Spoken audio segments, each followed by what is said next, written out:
నమస్తే, welcome to Andhraprabha. So Gandhi భవన్లో ఉన్నాం. సో నాతో పాటు బాలాజీ సింగ్ గారు ఉన్నారు.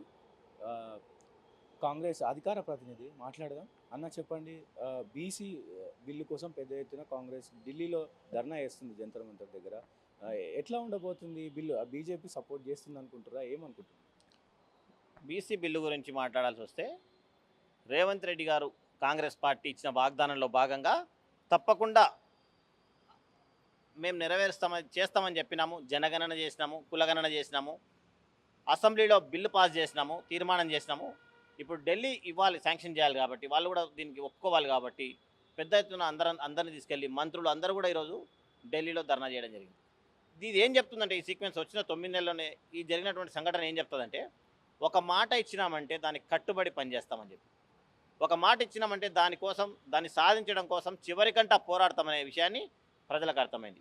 రేవంత్ రెడ్డి గారిది ఒక లక్ష్యం, నేను గతంలో టీఆర్ఎస్ పార్టీలో ఉండే, నేను అప్పుడు గమనించినప్పుడు అంటే లాస్ట్ గవర్నమెంట్ ఎలక్షన్స్కి ముందు 2.5 సంవత్సరాల ముందు ఎప్పుడైతే తను పీసీసీ ప్రెసిడెంట్గా ప్రారంభం చేసిన జీవితం ఒక తిరుగులేనటువంటి విధంగా పోరాటం చేయడం మొదలుపెట్టిండు.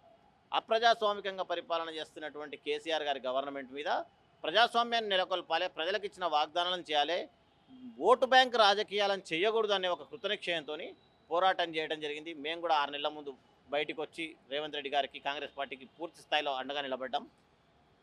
ఆ సందర్భంగా ప్రజలందరూ కూడా ఆయన చేస్తున్నటువంటి పోరాటానికి మద్దతుగా కాంగ్రెస్ పార్టీకి అధికారం ఇచ్చిన తర్వాత కూడా ఒక్కొక్క వాగ్దానం నెరవేర్చుకుంటూ వస్తుంది. గతంలో టీఆర్ఎస్ పార్టీ, బీఆర్ఎస్ పార్టీ ఏం చెప్పింది, బీసీల రిజర్వేషన్ గురించి ఏం చేసింది?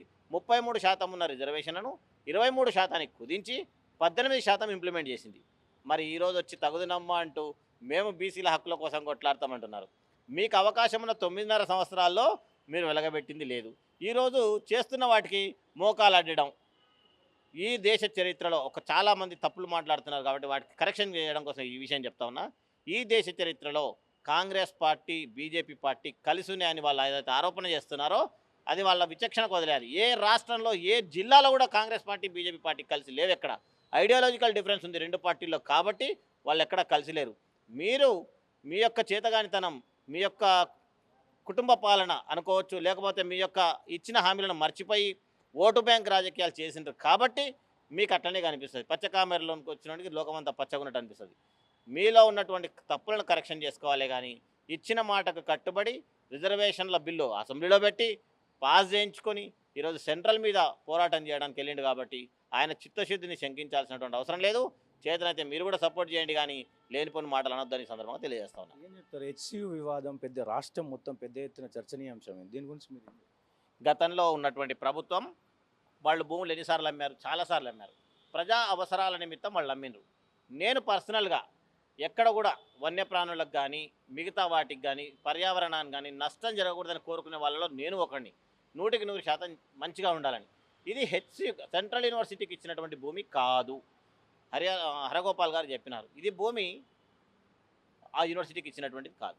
మరి ఒకవేళ అక్కడ మనము ఆ ప్రాంతంలో బాగా డెవలప్మెంట్ అయ్యి రాష్ట్రానికి ఇన్కమ్ వస్తుంది అనుకుంటే, సిటీ సరౌండింగ్లో ఉంది కాబట్టి, సిటీకి ఆనుకొని ఉంది కాబట్టి, ఫైనాన్షియల్ డిస్ట్రిక్ట్లో ఉంది కాబట్టి ఈ ప్రభుత్వానికి అక్కడ మంచి చేయాలన్న ఒక ఆలోచన ఉన్నప్పుడు చేయడానికి ముందుకు పోయినప్పుడు ఇక్కడ చేయడం వల్లనే మొత్తం అయిపోయింది అన్నట్టు దీన్ని ఒక సాకుగా తీసుకొని నెమళ్ళు ఏడుస్తున్నాయి, పక్షులు ఏడుస్తున్నాయి అని చెప్పడం భావ్యంగా లేదు. పెద్ద ఎత్తున విద్యార్థులు అక్కడ ధర్నాలు చేస్తున్నారు, ప్రొటెస్టులు చేస్తున్నారు. నేను చెప్తాను, రైతులు ఎక్కడో ఒక దగ్గర చిన్నది ఏదన్నా పొరపాటు జరిగినప్పుడు స్పాన్సర్ ఉద్యమాలు చేసింది ఇక్కడనే. లగచర్లలో 1000 ఎకరాలు తీసుకున్నప్పుడు సెస్ చేస్తామన్నప్పుడు అక్కడ స్పాన్సర్డ్ ఉద్యమాన్ని నడిపినరు. సేమ్ ఇప్పుడు కూడా విద్యార్థుల్లో కూడా లేనిపోని, ఇప్పుడు చాలామంది పర్యావరణం అంటే ఇష్టపడే నాలాంటి వాళ్ళు ఉంటారు. అట్లాంటి వాళ్ళని తీసుకొని ఏదో అయిపోతుందని వాళ్ళని స్పాన్సర్ చేసేసి ఇదంతా కావాలని చేస్తూ ఉన్నారు. వాళ్ళు 20,000 ఎకరాలను కలెక్షన్ చేసిన ఫార్మాసిటీలో మరి అప్పుడు అనిపించలేదా వాళ్ళకి సిటీ చుట్టుముట్టున్న తప్పులు చేస్తున్నామని అనిపించలేదా? ఇదే ఫార్మాసిటీని తీసుకెళ్ళి ఎక్కడో 200 కిలోమీటర్ల దూరం పెట్టాల్సింది, మరి ఎందుకు పెట్టలే? వాళ్ళు ఇప్పుడు ఈ గవర్నమెంట్లు ఎట్లా తయారైనాయంటే అధికారం కోల్పోతేనే ఇక రేపే నాకు మళ్ళీ అధికారం రావాలి, వీళ్ళు చేస్తుంది తప్పని ప్రతి దాంట్లో తప్పుని చూస్తారే కానీ ఏదైనా మంచి ఉంటే చెప్పి మంచి చేద్దామనే ఆలోచన లేదు. వాళ్ళది రాజకీయ దుర్బుద్ధి తప్ప ఇంకొకటి కాదు. Thank you.